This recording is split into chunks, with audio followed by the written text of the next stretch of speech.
Oh yeah! Oh, that might be a little bit too loud.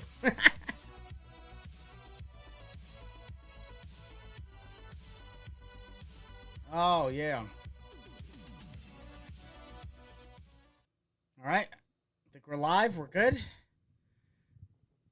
Should be okay. All right. Yeah, we're good. We're good. Greetings, everyone. Oh no! I knew that was gonna happen. Boy. This might work. Okay, hopefully this works. Sorry. As you can see, in a different locale in my house, so this is the first episode being run on the new setup, so forgive any technical difficulties that we might have, just because, this is a dry run, so here we go. Hello, everyone. Again, to the Smells Like Wrasslin podcast, episode 53. We have a lot of stuff to discuss today.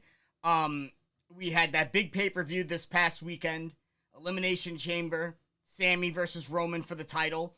A lot to unpack there. Rampage hitting about 250,000 viewers, lowest in its history. Stuff going on between Tony Khan and Ariel Helwani. I don't even know how to say his fucking last name. That guy who fucking bitches a lot and does MMA news. And he's Canadian. That motherfucker. We have tonight's Dynamite, the major announcement therein. We'll talk more about that. But yeah, so Elimination Chamber. We're going to have to break this down. I went through this in the last episode. I talked about how I felt that Sammy was not the guy. And I'm still fucking right on that. He's not the guy. He is the guy a little bit down in the future. Maybe like I said, Cody wins, splits the belts. Maybe they do a tournament on SmackDown. Roman wins the tournament. He becomes champ. Or maybe Sammy and Roman are in different parts of the bracket.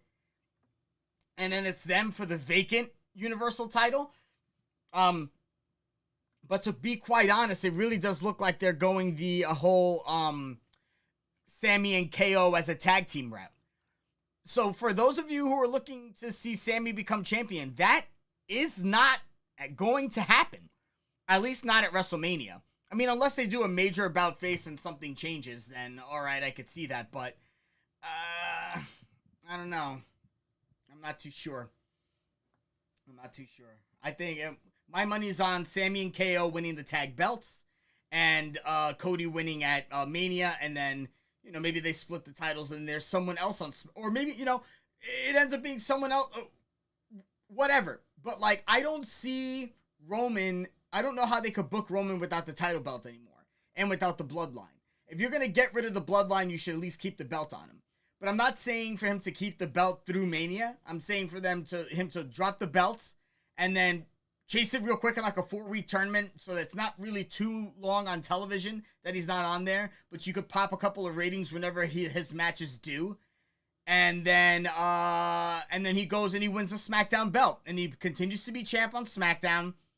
It's not like he has they could go a combined, they could start talking about the combined reign, not the unbroken reign, but a combined reign. And then he can still have the belt and do whatever he wants on SmackDown. But then if that's the case, are they going to split the tag team belts? There's a lot of stuff, the titles complicate things. Because there's things that need to be done with the title that haven't been done in a very long time. Like actually doing a brand split. Where you actually have guys from Raw and actually have guys from SmackDown.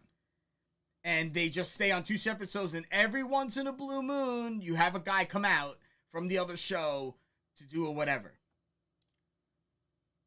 But I do think that the brand split is necessary for easier, more digestible storytelling. Because right now it's all over the place. You got people everywhere. It's almost like you're watching the same show. It's like you're watching a 5-hour show. But the first 3 hours are just filler, and then the last 2 hours, shit gets good. You know what I mean? So it's why not just make 2 separate shows? I'm a big, TV guy. I've gone through this before. I'm a big TV guy. I'm a big movie guy. Like, I like storyline and progression and storytelling and all that kind of stuff. That's half of why I love wrestling, because of the storytelling. The other half is the in-ring, but half of it is the storytelling. And I just think that having two separate brands are better vehicles for storytelling than one massive one split over the course of days. I mean, look at what's going on with AEW. Rampage doesn't seem to be popping any viewers because people view that as like the lesser of the 3 hours of AEW programming that you could get a week. It's proven in the ratings. Like, people know that's where you just kind of get one-off matches, and that's pretty much it. I mean, every once in a while, yeah, they throw, like, fans like myself a gimme, like, we're going to have Aussie Open versus the Young Bucks next week. That's going to be a great wrestling match. But, like, if it comes down to, do I watch a great wrestling match, or do I go out on a Friday and do something else, I'm going to do something else on a Friday. Because I could always just watch a great wrestling match, like, anytime. Like, I didn't see Battle in the Valley live. I caught it after. I saw the Jay White and Eddie Kingston match, which was phenomenal. But I didn't see that live. I knew how the match ended, but, like, I still got to see the match and enjoy it on my time. And that's how I feel about Rampage. Sure, yeah, if I want to see Young Bucks and Aussie Open, maybe I watch it Saturday. Maybe I put that together with my, right next to My Hero Academia. But it's just a better device for storytelling. They need to split the belts. I think that Cody, like I've said this before, Cody is basically untainted from the Vince era.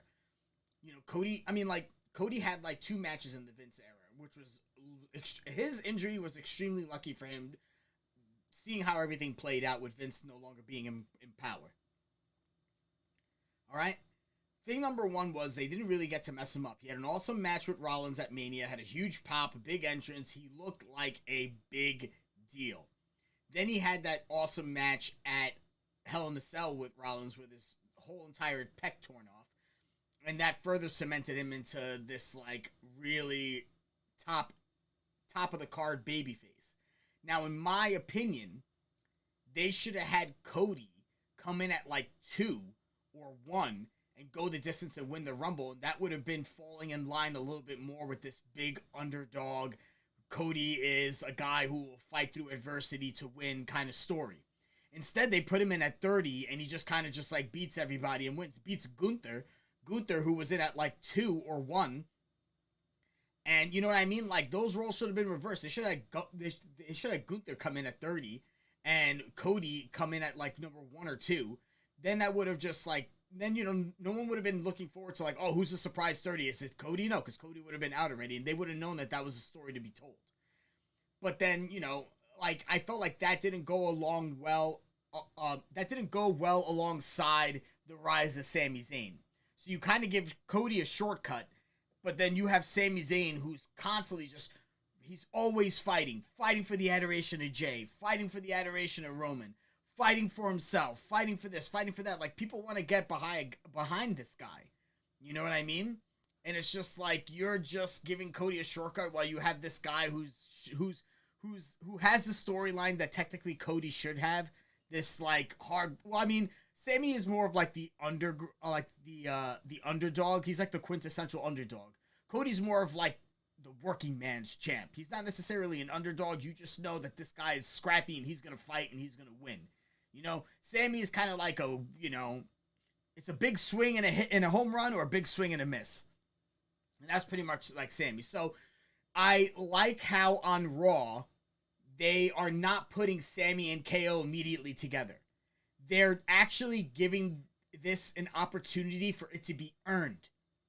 If this were Vince, they would have just been the tag team like, you don't like Roman, I don't like Roman, let's put our differences aside and get him. No. KO was just like, you let me get my ass beat. I saved you because I'm honestly just, I like, despite our differences, I don't want to make your family go through that. And that's all it is. And if you want to go and fight Roman, you could go and team up with Jay. He's the guy who you chose over me the last 9 months. This I like. This I like because this is like what I like to call a kind of, they're trying to create a hug it out moment. They're trying to create, remember when Team Hell No They were two guys who hated each other. And then after a while, you were just like, boy, I can't wait for these guys to just get over their shit and like each other. They would be awesome. And then it happened. That's what they're trying to do with Sammy and KO. And if they play their cards correctly, they could make them being a tag team feel earned. So that it doesn't seem like Sammy is getting the short end of the stick by not beating Roman for the title. That's smart storytelling. That's the only evidence I have that this isn't Vince running the show, that it's actually Triple H. You know what I mean? The problem is that I think that Raw and SmackDown are too much television for Triple H. Because I don't think, like, outside of the Bloodline storyline, maybe Judgment Day is the only other thing worth paying attention to. Everything else is just comedy stuff, niche stuff, or bullshit. So, you know, it's just that now their main stories are better than good, they're great. That's the only difference now in the WWE. They were always a company that had maybe just one or two good storylines, and then that was it. At least in certain eras, they could fall back on great professional wrestling, which they're actually starting to try and do now. Like, there are matches that are actually entertaining to watch as a wrestling match. But they still only have a handful of worthwhile storylines. You know what I mean? Like, I watch Raw in the background. I don't pay attention to all 3 hours of Raw. Why? Because I know as a fan for a long time, there's really nothing worth watching on Raw except for one or two things, unless something dramatic changes for this 3 hour block. To be honest, I mean, like, we could go over this on and on. I mean, like, I know that 3 hours of Raw is a very long time. It's a very long time to watch television, especially with commercial breaks. It's a long time to watch a 3 hour movie, and a 3 hour movie has no breaks. You're following the story through and through. But then you have this up and down, a commercial, no commercial. I can't.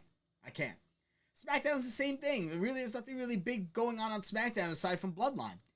And then when the Bloodline stuff pours over into Raw, Raw has something worth watching. I do like watching anything having to do with Seth Rollins. I do like watching anything having to do with the U.S. title because they're making an actual big deal. All this shit. I just don't, it's just, I don't know, like, there's still work that needs to be done in WWE, but, like, it is more palatable to watch, in my opinion. For me as a fan who, like, watched it, like, you know, like I said, I've been watching since, Hogan versus Warrior at Mania. You know, like, that's my first wrestling memory, watching those two go at it. You know, I remember Luger body slamming Yokozuna on the USS Intrepid. You know, I remember Bob Backlund and the Chicken Wing. Like, I remember all this shit. And then it's just, you know, like, I've been a fan for a while. So, like, now it's just like the same old, they're not, now they're starting to introduce some new tropes and new storytelling devices, which I like. But it's been pretty much old hat for WWE for a really long time, with the exception of NXT. Which, by the way, I rewatched NXT TakeOver Chicago today. That was with when Pete Dunne beats Tyler Bate for the UK title. Bobby Roode versus Hideo Itami, otherwise known as Kenta. That was an awesome match. I did not expect Bobby Roode versus Hideo Itami. Like, on paper, I'm thinking, like, Like, I don't remember that match in hindsight, but when I watched it again today, I was like, God damn, this is a great match. This is an awesome match. Oh, I love NXT. I fucking love it.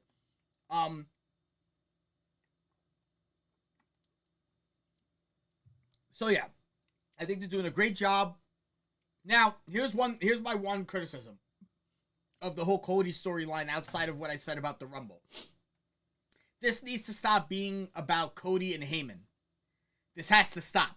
This should have been the last. This is the last week I want to see Cody talking to Heyman. Cody should be talking to Roman. Either Cody shows up on SmackDown this week to talk to Roman, or Roman shows up on Raw next week. But enough is enough. This match is between Cody and Roman, not Cody and Paul. All right? It has to be about the two of them. This has to be an earned match. Right now, this is more just a tit-for-tat history lesson between Cody Rhodes and Paul Heyman. Two guys who have history in the business. Paul has history Paul has personal history. Cody has family history and personal history. So it's a lot. It needs to stop. It needs to be Cody and Roman, the next available opportunity. Otherwise, like, they have a very strong possibility of watering that storyline down to where it's secondary to whatever Sammy's doing. And that's not supposed to be the case. The Undisputed Universal title should always be the place where the main storylines happen. Nothing secondary should ever come to the main title. At least not at WrestleMania. Anywho. Let's talk about tonight's Dynamite. So Tony Khan promised an important announcement on tonight's Dynamite. I honestly had very low expectations, and I wasn't disappointed. It was very low expectations. All right, like I know that he's been taking a lot of criticism for quite a long time. You know, there was already, you know, AEW riled up a very anti-WWE fan base that, let's be honest, it already existed before AEW. There were people like myself who were just like, fuck this company. I'm sick and fucking tired of it. The storylines are trash. Vince doesn't care about the fans. He doesn't push the people we want to push. He doesn't put the style of wrestling we want to see. All that bullshit. All right? So there was already anti-WWE sentiment. I mean, it was very obvious during 2011 with the pipe bomb and the rise of CM Punk. He was the one that garnered pretty much the anti-WWE guys who watched WWE still because there pretty much was nothing else around to watch. You know, the rise of internet wrestling didn't really like take off. People weren't watching PWG or Ring of Honor or New Japan in the numbers that they're watching today. So if you were a fan back then, like that was pretty much, you know, in America, the WWE was the only game in town. You know, Impact tried its best and failed, so they still have their hardcores, but it was never a real alternative until AEW came along. So Tony Khan, and in terms of marketing and analytics, it's a smart move to already, you know, poach an existing group or demographic of people to make a fan base. And that's exactly what he did. He found the people who, after a while, started going online and going on the internet and finding all these different ways of watching wrestling, and were being exposed to different characters, to different kinds of storytelling and different types of wrestling, to the point where the WWE took notice and started taking guys from the independents and started putting them in Full Sail at NXT. Then what happened is they kind of made this super indie fed, where they kind of just put it was like a WWE spin on independent wrestling, and it was phenomenal. It was the perfect mix of sports entertainment and pro wrestling. That was NXT, in my humble opinion. And they also capitalize on an anti-WWE fan base, because after a certain amount of time, being an NXT fan did not mean you were a WWE fan. Being an NXT fan meant you were a fan of the NXT brand almost exclusively. There weren't very many people that I knew who, I mean, in the beginning, there were people who watched the WWE main roster and NXT. As time went on, I started noticing, and this was just in my circle of friends, obviously, that more people started to make NXT their main wrestling product, and WWE was slowly dropping down in the rankings and losing ground to Ring of Honor and New Japan Pro Wrestling. That was when like Rise of the Bullet Club happened and all that kind of stuff. So Tony Khan, there is a price to pay going after using a fan base that has decided to make the largest wrestling company in the world its public enemy number one, with the largest fan base of wrestling fans on the planet. So he was always going to be taking a monumental heaping of shit from people. And now with the rise of social media, it's very much a direct line right to the CEO of AEW, and fans could express their displeasure with Tony Khan. Now, I am of the opinion that Tony Khan should never, ever, ever interact with people on social media. At all. You, as the CEO, need to be above it all. There needs to be someone, I don't know who, but there needs to be someone who becomes the buffer between the press and the fans and Tony Khan, because this shit ain't working. There are a lot of things that need to be put in between Tony Khan. One is booking and storytelling. He is the only guy still doing this. He's the only guy still going on to talk shows and interviews and things of that nature, promoting. He is doing too much for a guy who is CEO. CEO, I want him to delegate more, and I want him to be, and listen, he is a rare fixture on AEW television, but he is not a rare fixture in AEW. He is just as much a presence in AEW as anyone who has on-screen time because of his social media activity and because of how outspoken he is. I am of the strong opinion he needs to shut the fuck up. I am of the strong opinion that if he can't shut the fuck up, then he needs to put other people in charge so that they could take the heat, so that he doesn't have to.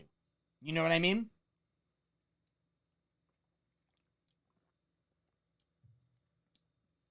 That's smart business. But instead, the persona and perception of Tony Khan are being mixed with the public perception and feelings of AEW. And when Tony does something stupid, it looks bad on the company.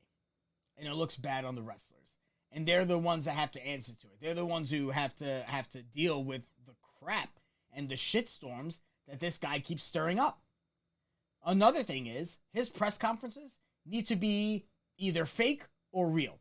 Enough with these children in the fucking press conferences. This is, you know what I mean? Like, is this a joke? If I was a wrestler there and, like, this is a chance for me to, like, speak as a performer, speak as an artist, speak as an athlete, the post-media scrums are the best chance I get. But instead, it's mixed with all this bullshit.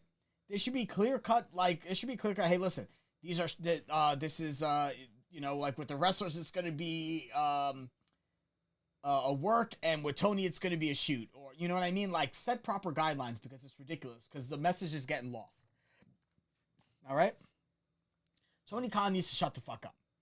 So I just kind of had this feeling that this major announcement was going to be a nothing burger. I thought it was going to be maybe the launch date of Fight Forever. I thought maybe it was going to be something having to do with Honor Club. The farthest things from my mind were I didn't even expect a new signing. That wasn't even a thought in my mind. And I figured that the AEW library finding a streaming home was never going to happen either. And I was right on both accounts. So they talked about how there's a reality TV show coming out, which, I mean, like I said, it's really nothing to get excited about. The only thing that I'm interested in, like I said, is I don't know if any of you, do you guys remember Breaking Ground on the WWE Network? When they used to do like a documentary style episodic show following the stars of NXT. I thought that got me more invested in the brand than anything. I thought that did for NXT what the Ultimate Fighter did for UFC. I thought that did for me with NXT what watching All or Nothing on Amazon Prime did for me and Premier League Soccer. You know what I mean? Like what Welcome to Wrexham did for me and watching, I believe they're in the National League Soccer. You know what I mean? Like, you watch these documentaries, you get to know the real people and the real stories behind what's going on, and you become invested. You become more invested than just being invested in a character on television. You become invested in the actual individual. And then that also adds something to whether or not people get pushed or not. You know what I mean? So, and this also allows people's personalities to show. And maybe it'll allow it to show a little bit more in their characters and in their wrestling. So my only hope is that whatever this show is, that it garners that kind of attention for the brand. Now, unfortunately, it's on right after Dynamite, so it's from 10 to 11, which is my time. So I will not ever be watching this live because I'll be doing this show here with you guys. But that was the announcement. Aside from that, that same night, Adam Cole is going to be returning to the ring as a competitor. So, in a way, yes, it was a major announcement. Adam Cole, one of the biggest stars in the company, one of the biggest signings that AEW has ever done, is back. Baby. And he's going to be wrestling again. So that in itself, to me, is, it's big news. Now, is it big news like when they bought Ring of Honor or when they signed all these people? No. No, it's definitely not. We got John in the chat saying he wants to see Sammy and Jay break the bloodline. I think, you know what, John? I honestly think that the real story here is Sammy and Jay. It's Sammy and Jay. Sammy and Jay, they've been like Roman is another part of the story, but the other part of the story is definitely Sammy and Jay. That's why I think this tag team thing is worth it, because I think it deals with the real parts of the story that they were trying to tell. Anywho, let's go on about tonight's show. Tonight's Dynamite was actually pretty solid. The opening matchup between Orange Cassidy and Wheeler Yuta was fantastic, absolutely fantastic. It had a little bit of history that they I guess they must have had some sort of face-to-face either on an episode of Dynamite where I just wasn't paying attention or an episode of Rampage which I don't watch. And it talked about how Wheeler was just kind of a little bit pissed off at Orange and how, the Blackpool Combat Club treated him better than the Best Friends did. And they had Trent always bullying him, and the Blackpool Combat Club teaches him to stand up for himself and all this shit. So it was cool history that they brought up. It made me a little bit more invested in the match than I was prior, because I'm going to be real, I was not super excited for this Dynamite. The only match I thought would be interesting was going to be the match I'm talking about right now, which is Wheeler Yuta versus Orange Cassidy. And it did not disappoint. It was a freaking phenomenal match. These guys beat the living shit out of each other, with Orange Cassidy winning and retaining the All-Atlantic title. Wheeler Yuta is the current ROH Pure Wrestling Champion. That title was not up for grabs tonight. Cassidy at many points in the match offered his hand out to Wheeler Yuta, even hugged him in the middle of the match, tried to hug him after the match. Claudio Castagnoli came out in the middle of the match and kind of fired him up, kind of basically, I guess whenever Orange tried to appeal to Yuta's humanity, it was Claudio that appealed to Wheeler's animalistic side, the side that the Blackpool Combat Club has instilled in him. So it was kind of that little back and forth, and at the end of the match, when Orange Cassidy wanted to go for the hug, it was Claudio at the ramp who was telling him to get over here, and he came over and he was the one that hugged Wheeler. So, obviously the Blackpool Combat Club, I see them as like a pack of wolves. You know what I mean? Like they're out for themselves and for each other. And they're fiercely loyal to one another, so it's like a wolf pack. So I dig it. But great opening start to the night. The next segment was Ricky Starks coming out. Talked about the trouble he's been having with the Jericho Appreciation Society, of which I'm like, this needs to come to an end. Which, based on this segment, it looks like this is going to be it. Starks basically does some reverse psychology on Jericho and tries to make it seem like, listen, I'm done with Jericho. I have a match at Revolution. I want someone to come and fight me. Like, he's the past. I'm focused on the future. Basically making Jericho a footnote. Basically trying to make him think like, hey, I beat you once and I'm kind of done with you now. So Jericho comes out in this awesome, stylish suit with all these spikes on it. Goes to interrupt Ricky, saying that, he'll never have as great a match at Revolution as he could with Chris Jericho. He's the Ocho, he's the man, blah, blah, blah. To which Starks is like, fine, cool, yeah, I have an open challenge. I'm just waiting for someone to come out and take it. Peter Avalon comes out. Jericho hits him with the Judas effect, lays him out, comes to the ring. To make a long story short, he signs the contract for the match and agrees to not have the Jericho Appreciation Society at ringside. Basically, Starks appealing to Jericho's ego, saying, hey, listen, like, you're the guy who beat 2 legends in a row. You're the first AEW champion. You're the man. You're the demo god. Like, I don't see the reason why you would need the JS to beat a guy like me. Like, if you're you and I'm me, you don't need that. He's like, all right, well, you know what? Not only will I do this match at Revolution, but I'm not going to even have the JS there. And he's like, you will never outsmart Chris Jericho. To which Ricky had the most sheepish smile ever. I thought it was hysterical. So Jericho versus Starks, the rematch, happening at Revolution with the JAS banned from ringside. I'm assuming that this will be, please, God, Starks needs to just get the second win and move on. I do not want Jericho to win. I do not want this to be a trilogy of matches. I just want it done with. I don't mind watching Ricky Starks fight Chris Jericho. It's a great match. You know what I mean? And especially since the JAS has been harassing Ricky all this time after Jericho lost, it does make sense that they're going to go and fight again, you know, to kind of like put an end to all this. But this needs to be the end. The end. The Acclaimed, Anthony Bowens and Max Caster defeated Lee Moriarty and Big Bill. There's not really much to talk about because a lot of it was in the commercial break. But I did find it funny that Caster called Big Bill SAWFT. If you haven't watched the rap from tonight, you have to watch it. It's hysterical.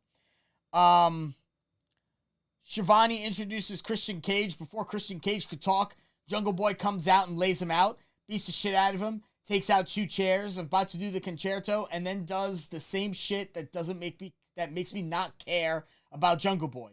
He fucking hesitates. Oh, I don't know if I should hit Christian. Oh, this is too mean. Is it too mean? Am I going too far? Where?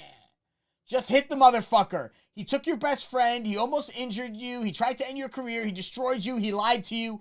Why are you still hesitating about this? Especially since last week he maced you in the face. Like, this is just ridiculous. But but now that Christian's healthy, this is finally coming to a head and Jungle Boy could beat him and they could do whatever they were looking to do with Jungle Boy. Thank God. Finally, a lot of the storylines that I feel like have been stalling out are finally unstalling out. There was a lot of gum in the works at AEW. One of which was what was going on with the with Jungle Boy and his push. The other one is Jade Cargill. I still think that she's gonna hold on to the belt until Chris Statlander comes back. Then Chris Statlander is gonna be the the TBS champion. I could almost bet. I will bet that's guaranteed fucking money, people. Guaranteed fucking money that Jade Cargill is gonna hold on to this belt until Chris Statlander comes back, unless she has some sort of major setback with her rehab.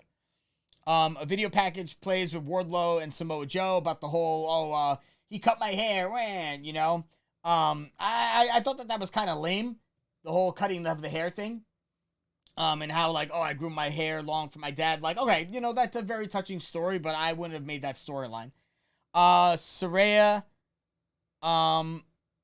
defeated Sky Blue. It was a fine little match, you know what I mean? Like, Paige gave Sky Blue enough, and I thought that was cool, being that, you know, she's the vet and Sky Blue's, like, new. So, like, she gave her a little bit of time to shine. But, like, it was obvious that Paige was going to win this match, and what she did, it was interference all over the place. I think after the match, they were going to spray paint Sky Blue, to which Jamie Hayter and Britt Baker come out, run them off. As they're going up the ramp, Ruby Soho comes out. She looks past Tony and Saraya, looks right at Jamie, and makes a motion for the, you know, does the whole makes a motion for the belt thing. So it's like, what the fuck is going on? You know what I mean? Like, fine, like they just threw, if, you know, like, they want to throw together Ruby Soho and Jamie Hayter, fine. It's going to be a good match, great. But, like, what the fuck is going on with this storyline? The whole Tony Storm and Saraya thing is kind of getting dumb because, like, they're just beating, you know, like, they're just beating bitches up and spray painting loser on them. It just seems like dumb. Like, all of a sudden they were like, we don't like anybody. We're going to beat the shit out of everybody. And that's pretty much it. And then it's like this whole, like, AEW originals and not, like, none of them are AEW originals. AEW is filled with a whole bunch of transplants, except for a very select few group of people. But the majority of them are all transplants. So, like, I don't get where this storyline is. I think it's lame. This is another reason why Tony Khan needs writers, because it's just lazy writing. It's just lazy storytelling and lazy fucking booking on the majority of the stuff that's going on AEW television as of right now. Except for this. Now, earlier today I was thinking to myself, damn, man, like, I just don't feel like the MJF stuff has enough heat. You know what I mean? They did this whole thing where Danielson had to fight all these guys, get the title shot. But it's like, fine. Like, okay, like, I knew Danielson was going to beat all these guys. He had banger matches. Great. That's what Danielson does. But I was like, I need to be invested in this. You know what I mean? Like, I don't want them to just have a bunch of matches just so that MJF could have a 1 hour match with a guy who's more over than most people in the company so he could beat him. And that's the first notch. This is the first notch in MJF's belt. This is his first title defense. This is his first title defense. It's going to be against Bryan fucking Danielson. Danielson twice as the first foil for a new AEW champion, since he was also the first challenger for Hangman's title when Hangman got the belt. So this was great. Danielson comes out. He's all excited to be in Phoenix. Obviously, Phoenix is where his wife Brie Bella is from. I'm not sorry, not Phoenix. Scottsdale, Arizona. So he was in his pretty much his home state. Laid out all the things that MJF has done to him. MJF keeps on saying that he hates Danielson. Lays it all out. MJF comes out. Says, you know, you talk about you have this family, you have this wife, you have 2 beautiful kids. And he was like, I have nothing. I have nobody who loves me. He's like, I had this girl who I gave her everything. I gave her everything. And she dumped me. And now the only thing that I love unconditionally, the only thing that loves me back is the AEW title. And he was like, and you with all your concussions and your seizures and all the times people told you to stay away from the ring, you're still so selfish that you will go and you will put yourself at risk. Every single time you get in the ring, all that says is Bryan Danielson loves pro wrestling more than he loves his family. This was fucking awesome. He goes, he talks to freaking Danielson's kids, looks dead at the mic. They have this big brawl and pull apart. It was fucking incredible. This is the kind of shit that I want to see. You know what I mean? Like, this now makes me invested in MJF and Danielson. This now gives it just a little bit of spice that it needed for me to give a shit. So I'm very excited for this Iron Man match. It should be a great match. MJF's a great wrestler. Danielson's a great wrestler. I assume they're going to have a very creative 1-hour Iron Man match. I assume they're going to try and not follow the traditional tropes of an Iron Man match. All this shit. So that's what I think. Very great segment. Very excited for this match.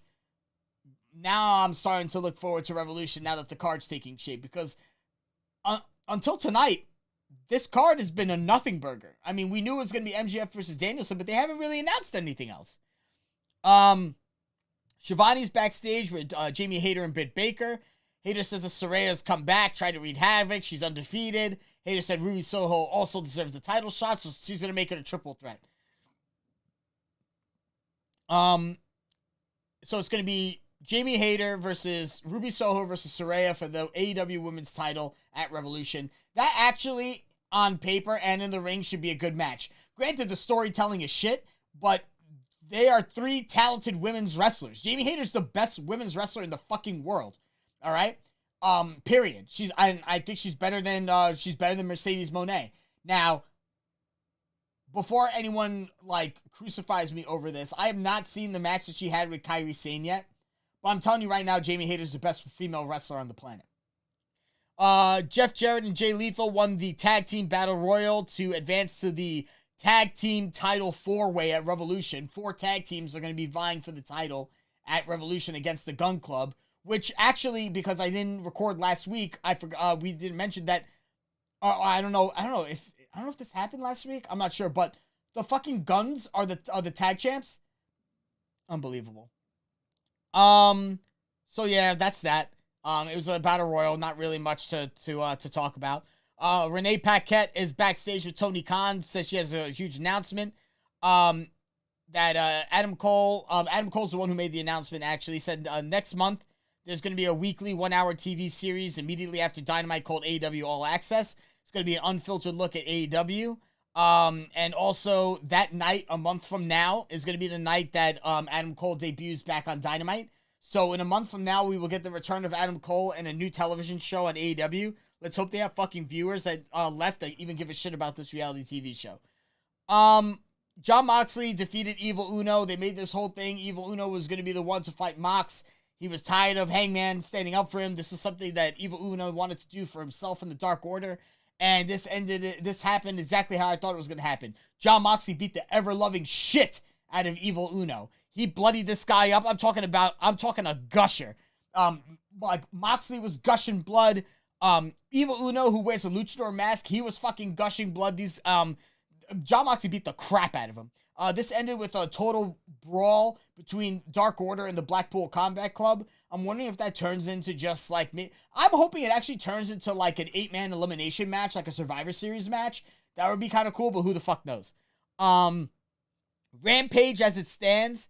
Action Andretti versus Sammy Guevara. The Young Bucks versus Aussie Open. Willow Nightingale versus Tony Storm. Lance Archer returns to AEW. And we're going to hear from Keith Lee, who returned on Rampage last week. And you're going to hear from Dustin Rhodes. Dynamite next week, the Tag Team Casino Battle Royal to see who advances to Revolution for the AEW Tag Team titles. So that's another Battle Royal to set up that last tag team. Hook faces an opponent of Stokely Hathaway's choosing. Hook obviously was suspended for last week for attacking Stokely. This suspension has now been lifted.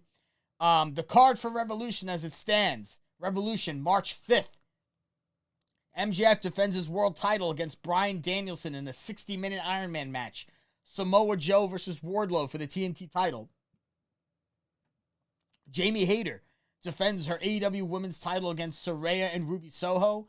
And Jon Moxley versus Hangman Adam Page in the Texas Death Match. I actually completely fucking forgot they were fighting a Texas Death Match. So that whole Survivor Series thing I said is a bunch of fucking bullshit. So that's it for tonight's show, people. A lot of stuff went down. The road to WrestleMania continues. We have more stuff going on with the Bloodline, with Sammy, with KO, with Cody, with Roman, with the Usos, whole bunch of shit. So that is shaping up pretty nicely. We have 6 more weeks until Mania, so we'll see where that goes. We only have a week, or we actually, we have a week left until, maybe a little bit more than a week until Revolution, the next big AEW pay-per-view. A lot of stuff going on, so every week on Wednesdays, 10 p.m. after Dynamite, tune in here on this channel to find out more about what's going on in the world of wrestling. I am Eric. This is Smells Like Wrestling. I'm going to be signing off for the evening. I hope to see you guys next week. Take care.